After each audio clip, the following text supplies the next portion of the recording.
প্রিয় বন্ধুরা, তোমাদের সকলকে স্বাগত জানাই অপূর্ব মানে হোম টিউটর ইউটিউব চ্যানেলে। আজ আমি তোমাদের সঙ্গে তোমরা যারা দশম শ্রেণীতে পড়ো, তোমাদের দশম শ্রেণীর তো ভূগোল বিষয় থেকে একটি গুরুত্বপূর্ণ 2 নম্বরের প্রশ্ন উত্তরের ক্লাস নিয়ে এলাম। এটা তোমাদের প্রত্যেক বছর মাধ্যমিকে আসে কিংবা টেস্ট পরীক্ষায় আসে। পলল শঙ্কু কী, এই প্রশ্নটা তোমাদের এবিটিএতেও থাকবে। তোমরা যারা টেস্টের পরে এবিটিএ প্র্যাকটিস করবে, তারপরে তোমাদের যে রায়মার্টিন নামক প্রশ্নবিচিত্রা রয়েছে সেই প্রশ্নবিচিত্রার মধ্যেও থাকে। তো পুরো ভিডিওটা তোমরা দেখো। আজকে পলল শঙ্কু কী এই সম্পর্কে আমি বুঝিয়ে দেবো এবং উত্তরটা আলোচনা করে দিচ্ছি। খাতায় তোমরা এটা লিখে নিতে পারো। চ্যানেলে নতুন থাকলে সাবস্ক্রাইব করে নেবে, বেল আইকন অপশনে সেভ রাখবে। দেখো উত্তরটা কী লিখবে।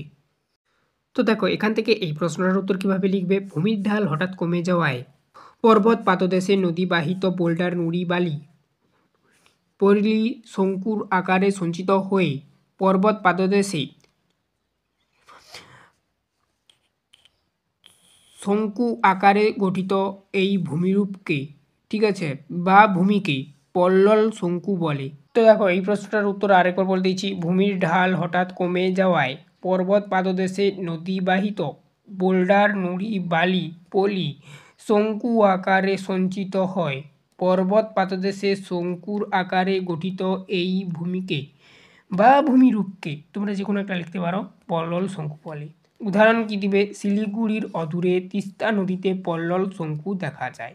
ঠিক আছে, মানে এই যে নদীটা যখন হচ্ছে ঢাল বেয়ে যখন বয়ে চলে তখন কিন্তু বোল্ডার নুড়ি বালি ইত্যাদি বয়ে নিয়ে যায়, সেগুলো কি করে এক জায়গায় সঞ্চিত করে দেয় শঙ্কু আকারে।